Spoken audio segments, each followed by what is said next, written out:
Hi hello ನಮಸ್ಕಾರ ಸ್ನೇಹಿತರೆ. ಇಂದು ಮತ್ತು ನಾಳಿನ ಸಂಚಿಕೆಯಲ್ಲಿ ಏನಾಗ್ತದೆ ಅನ್ನೋದನ್ನು ತುಂಬಾ ಕ್ವಿಕ್ಕಾಗಿ ನೋಡ್ಕೊಂಡು ಬರೋಣ ಬನ್ನಿ.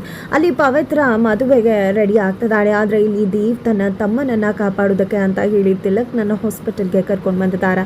ಐಸಿಯುನಲ್ಲಿ ಇಲ್ಲಿ ತಿಲಕ್ಗೆ ಟ್ರೀಟ್ಮೆಂಟ್ ಕೊಡೋಕೆ ಹೋದಂಥ ಡಾಕ್ಟರೇ ಶಾಕ್ ಆಗ್ತಾರೆ. ಯಾಕಂದರೆ ಆಕ್ಸಿಜನ್ ಲೋ ಆಗ್ತದೆ, BP ಲೋ ಆಗ್ತದೆ.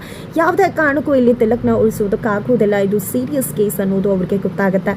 ತಕ್ಷಣ ಪ್ರಯತ್ನವನ್ನು ಕೈ ಚೆಲ್ಲದೆ ದೇವ್ ಹತ್ರ ಬರ್ತಾರೆ. ದೇವ್ ನಿಜಕ್ಕೂ ತಮ್ಮನನ್ನು ಕಳ್ಕೊಂಡ್ಬಿಡ್ತೀನೇನೋ ಅನ್ನೋ ಭಯದಲ್ಲಿ ಗೋಳಾಡ್ತಿರ್ತಾರೆ.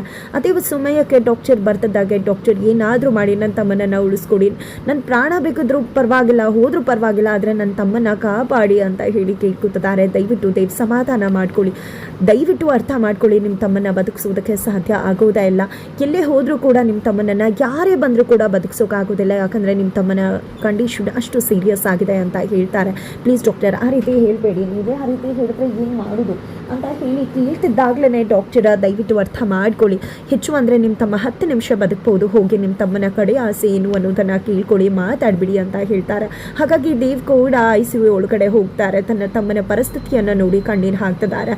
ಅಲ್ಲಿ ಅಣ್ಣಯ್ಯ ಪವಿತ್ರ ಖುಷಿಯಾಗಿರಬೇಕು, ಅಣ್ಣಯ್ಯ ಪವಿತ್ರ ಇನ್ನು ನಿನ್ನ ಜವಾಬ್ದಾರಿ, ಅವ್ಳು ಖುಷಿಯಾಗಿ ಇರೋ ರೀತಿ ನೋಡ್ಕೊಳ್ಳೋದು ನಿನ್ನ ಕೆಲಸ, ತಗೋ ಪವಿತ್ರ ಆಸೆ ವಿಷ್ಗಳು ಎಲ್ಲವೂ ಕೂಡ ಇದೆ, ಜೋಪಾನ ಅಂತ ಹೇಳಿ ಅಣ್ಣನ ಕೈಗೊಪ್ಪಿಸಿ ಕೊನೆಗೂ ಕೂಡ ಇಲ್ಲಿ ತಿಲಕ ಕೊನೆಯ ಉಸಿರನ್ನು ಎಳೆದೇ ಬಿಡ್ತಾರೆ. ತನ್ನ ತಮ್ಮನನ್ನು ಕಳ್ಕೊಂಡು ನಿಜಕ್ಕೂ ಆಕ್ರಂದಿಸಿದ್ದಾರೆ ದೇವ್. ಇತ್ತ ಕಡೆ ಮದುವೆ ಮನೆ ಸ್ಮಶಾನ ಆಗೋದ್ರಲ್ಲಿದೆ. ಆದರೆ ಯಾರಿಗೂ ಕೂಡ ಒಂದು ಸಣ್ಣ ಸುಳಿವು ಕೂಡ ಇಲ್ಲ. ಮದುಮಗಳಾಗಿ ರೆಡಿ ಆಗಿದ್ದಾಳೆ ಪವಿತ್ರ. ಅಮ್ಮ ಮಕ್ಕಳು ಎಲ್ಲಿ ಅಂತ ನೋಡ್ತಿದ್ದಾರೆ. ಕೊನೆಗೂ ಕೂಡ ಅಲ್ಲಿಗೆ ಒಂದು ಆ್ಯಂಬುಲೆನ್ಸ್ ಬರುತ್ತೆ. ಆ್ಯಂಬುಲೆನ್ಸ್ ಬರ್ತದಾಗೆ ಎಲ್ರಿಗೂ ಶಾಕ್ ಆಗುತ್ತೆ. ಇಲ್ಲಿ ದೇವ್ ಬರ್ತದಾಗೆ ದೇವ್ ಎಲ್ಲಿ ತಿಲಕ, ಏನಾಯಿತು, ಎಲ್ಲಿಗೆ ಹೋಗಿದ್ರಿ ನೀವು ಅಂತ ಅಮ್ಮ ಕೇಳ್ತಿದ್ದಾರೆ. ಎಲ್ಲರೂ ಶಾಕಲ್ಲಿದ್ದಾರೆ.